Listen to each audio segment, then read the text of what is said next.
5 minutes till we're live.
Hi, my name's Steve, and because I knew how to do CPR when I was at Parkrun, I was able to help restart her heart, and through what you're about to learn, you too could save a life.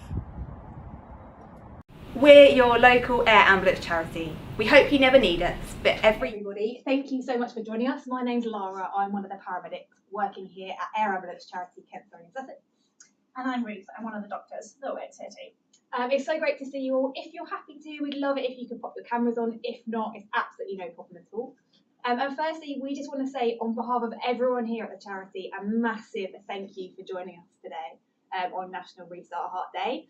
A very special day for us. And today we're going to show every single one of you how you can save a life.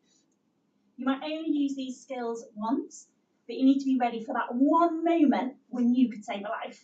So we know there's quite a lot of different age ranges on this call. So kids, this is for you because we know you are calmer than adults in an emergency. Is that not right, Ruth? That is so right. So adults, we want to ask you to stay calm and be confident and embrace your inner child just for the rest of this session. So during our session, we can't hear you, but if you've got any questions, please type them in the chat, and we're either going to answer them throughout or at the end of the session. Excellent. And I guess the key question is, why does this matter? Why have we got this big day where we're teaching thousands of people like you CPR? So why does it matter? Well, Laura, that is a really great question.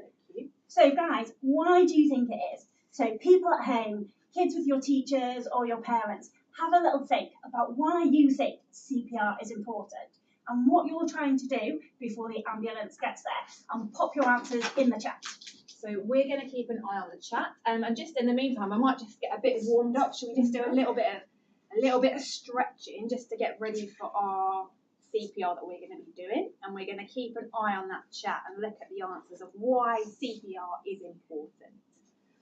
So just having a look, we've got lots of people typing, which is brilliant to see. So we just give you a couple more seconds, and then we'll read some of the answers out. And so we've got one answer to help people, which is fantastic. That is exactly why we're all here. Perfect. It could save a life. Exactly right. That's brilliant, and that's exactly why we're all here together to learn this together, is so that we can save a life. Brilliant answer. Thank you. Spot on. And I guess what some people have been saying as well is that why are you doing these compressions? It's to just pump your blood around the body and get the blood to the brain and to the heart and give people oxygen, just to help them. Yeah, because in this time when that person's heart's not doing it, you need to do it for them. So what we're going to be showing you is how to pump their heart for them when it's not doing it itself. Right, so hopefully you guys are all sitting comfortably in front of your screens on the floor with some nice space around you, and you've either got your cuddly toy or your cushion. Ready? Yeah, thank you. And I guess the next question is, are we all ready to become lifesavers today? I'm ready, Ella. It looks like a lot of people on the screen are pretty ready. I don't know if We're not quite ready. What do we need? Let's grab our props and we'll get ourselves ready. In our space. Fantastic. And we're just going to hand you over for a brief video about our charity, and we'll be right back to do some CPR. we're your local air ambulance charity. We hope you never need us, but every year thousands of people do. And if you do, we'll be there to fight for your life. Our helicopters are flying emergency rooms. When there is a life or death call, we bring specialized doctors, paramedics and treatment to the scene fast. And we don't stop, 24/7, 365 days a year. Last year, our crews responded to 9 incidents every day. That's over 3,000 incidents. It costs $45,000 a day to run our life-saving service, making sure our team get to where they are urgently needed. Without you, we can't keep flying. Without you, we can't save lives. Right guys, I hope you enjoyed that video. Now, let's get straight into doing some CPR. Well, actually, Ruth, before we start doing our CPR, we actually first need to see exactly who needs it and how exactly we're going to help them first off. That's true, and we need to check for danger. That is a very good point. So if you find someone who's not responsive, you need to make sure that it's really safe. So it's safe for you and it's safe for everyone else. So we would love it if everyone could have a think of what kind of dangers there might be. So if you have a think, we'll give you about 30 seconds, have a little chat in the room, And if you don't mind popping in the chat any dangers you want to have a good look out for. And we'll keep an eye on the chat. We're just going to do a little bit more CPR stretching just to make sure we're completely ready for our CPR. Obviously, we want to check for our danger. I mean, we're amazing. We're really professionals. We never miss danger. We do never miss danger. We are always prepared. Ready. So we got some brilliant answers coming in already on the chat. Thank you very much to everyone who's typing. Fantastic. Water. Yes. That's a really good one. So by the edge of any kind of water is not safe. That's right. So you would not want to go near any sort of rivers or lakes or anything like that. Perfect. Someone's come up with traffic, so that's a really good one brilliant. As well, because this could happen when we were out and about. We need to be careful of those cars. We don't want to get injured ourselves. Brilliant. And another person says gas, so exactly that. So any weird chemically smells, or if you know that the gas has been left on. And I guess that links into things like electricity and fire. Someone earlier as well mentioned always look up, so have a quick check, make sure nothing's going to fall on you from a height or anything like that. And have a look down and around, nothing you're going to trip over or fall over. Perfect. So, second, we need to recognise. I think you forgot to tell them how expert we are at recognising danger. We are. I mean, and we never allow ourselves to be in a place where there could be danger, especially not a massive snake that we need to quickly. Whew. Right, we're very safe. Close. We're very safe. Close. Okay, right. Sorry, Ruth, you were saying. So, secondly, we want to recognise these patients or people that we need to do CPR on. Okay. So, how are we going to do that? So, everybody get ready with your teddies or whatever you've got with you, your cushion or your jumper. And firstly, you want to roll them over onto their back. They might be a bit heavy, but just give them a nice roll over just so they're on their backs there. And then next thing you want to do is give their shoulders a shake and shout at them, "Are you okay?" So a nice shake, nice and loud. Are you okay? Are you okay? Are you okay? Are you okay? Okay, and it doesn't look like they're responding. They're not waking up to us. So we really need help and we need to call 999. Okay. So we've got also they're not breathing. Yeah. They're maybe making some kind of funny noises, or they're snoring, or they're taking a breath and then they're not taking. There's a big gap where they're not doing anything. Okay. Then we would be worried that they're not right and we need to do CPR. Okay. So our third thing is call 999 for help, and we're going to go over to Lauren, our dispatcher, who's the expert in all things 999. Hi, my name's Lauren. I am one of the dispatchers for the charity. My job is to take a look at all the calls coming in across Kent, Surrey and Sussex and see which one requires an air ambulance response. So one of the things, if you do need to call 999, is to consider if there is a landline available. If there is a landline, it's best that you do call on this, as there will definitely be signal. Obviously mobile phones may have some signal issues and we may not be able to pick up your location as easily. So what I want you to do is shout out to your teacher what you think the first question that you will be asked when you call 999.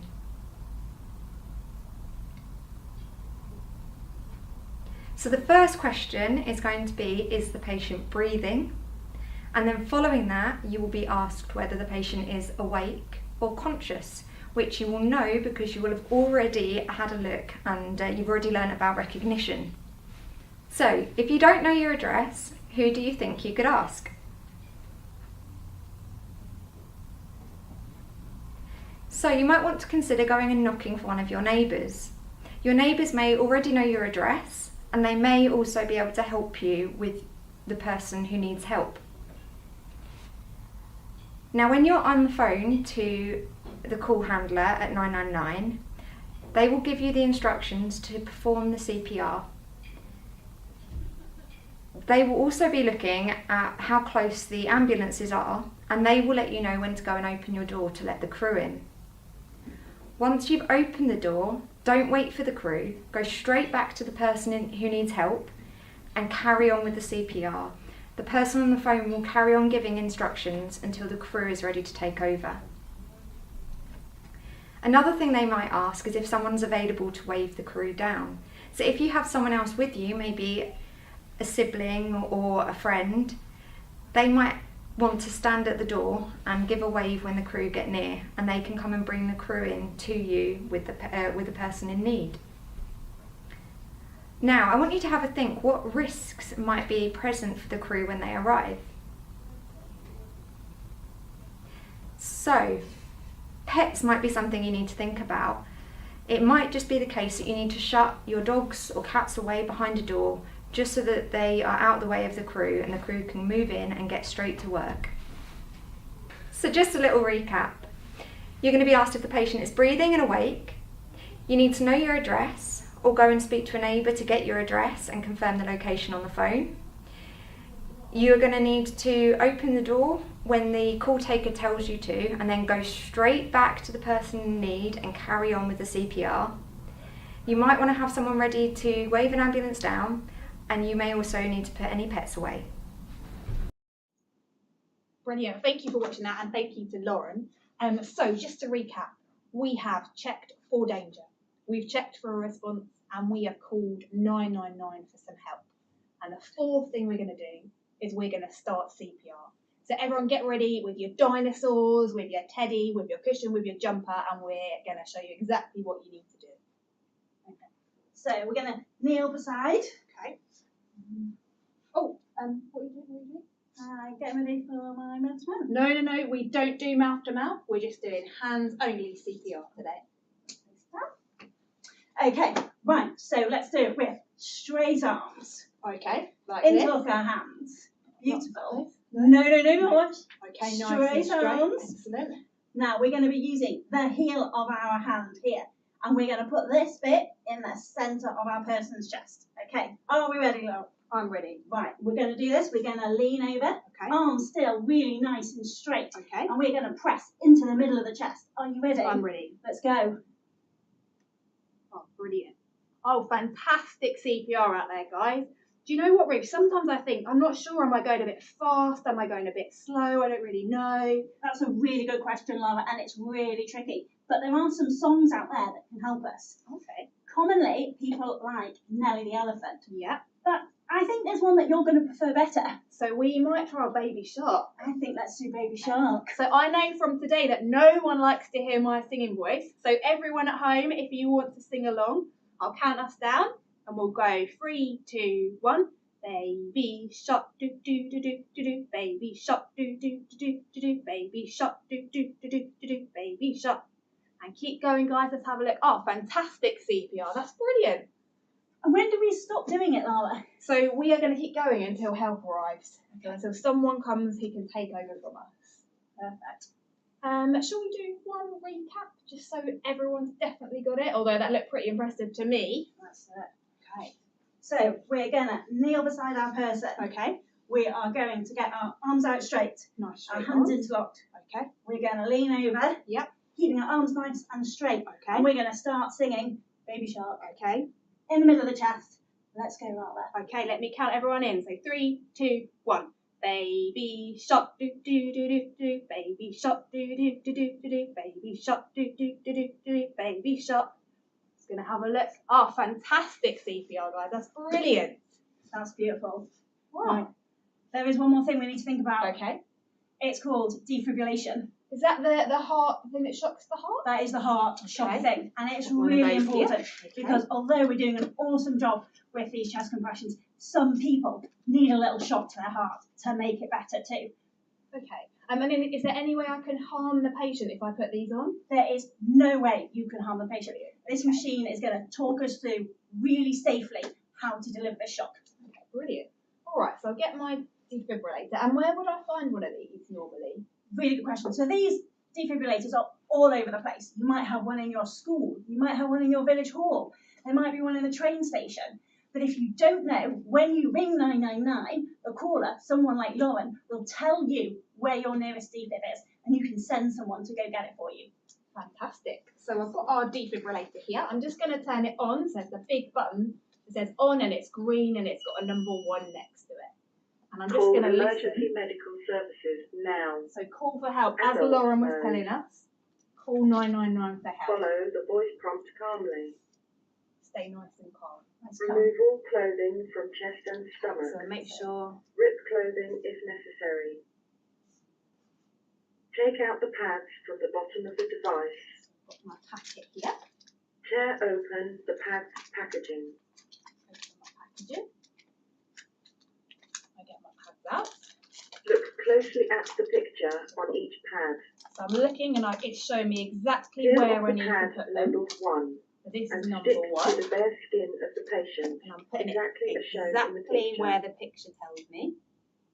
Peel off the pad labelled 2 Same for and number stick 2. to the bare skin of the patient, exactly as shown in the picture. Press the pads firmly to the bare skin of the patient. Do not touch the patient. So I'm staying away, so it's checking the rhythm of the heart now. Let's see what it says. Shock advised. And it's saying we need to give a shock.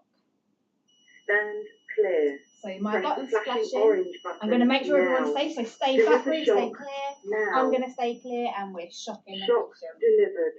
And that's a shock there. Begin CPR now. Press the And flashing. then we're going to just start our CPR again with our hands in the middle. And luckily, no one needs to hear me singing, so we've got a lovely metronome telling us exactly how fast to go. And we are going to just keep going with that until help arrives. So I'll turn that off for the moment. System shutting down. Perfect, Lola. Should we do a quick recap? I think so. Okay, so number 1, we're going to check for danger. Looks pretty safe. Can't see any snakes this time to catch us out. Hopefully it's safe where you all are. Number 2, we're going to check for a response. Okay, so a little shake and a little shout. Are you okay? Are you okay? Number 3, we're going to ring 999. Brilliant.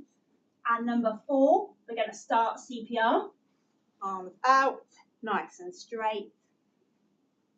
And number 5, we're going to start and get our defib. Brilliant. Thanks so much for that, Ruth. And so now we are just going to go over to a video. If you have a little bit of a think, if you've got any questions for us, have a think of any questions, write them in the chat if you would like to. And we're going to show you a video from Steve, who is the son of a patient that KSS went to. Hi everyone, my name's Steve, and I'm so glad that I knew how to perform CPR. When my father collapsed after walking his dog, my mum found him within only a few minutes and managed to call 999. Luckily enough, I only live a few doors down and managed to be there pretty quickly. When I saw my father unconscious and not breathing, I knew that I had to perform CPR.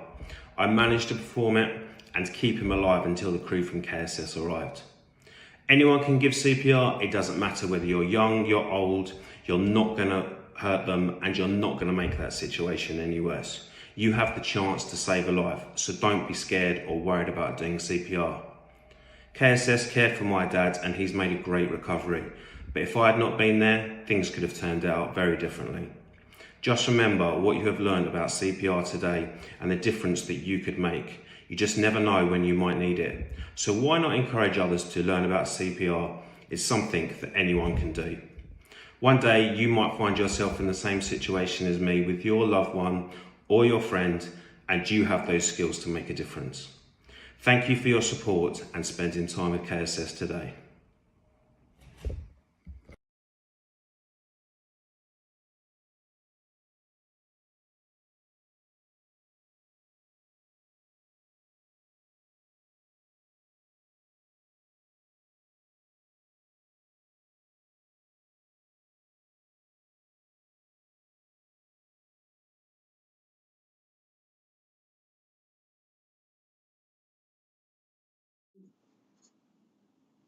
Awesome, welcome back guys. Thank you for watching that video. We've had a couple of questions come in on the various chats.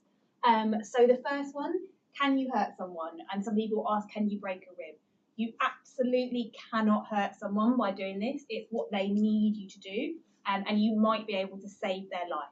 So it's a very, very good question. We've been asked it all day. No, you can't hurt them.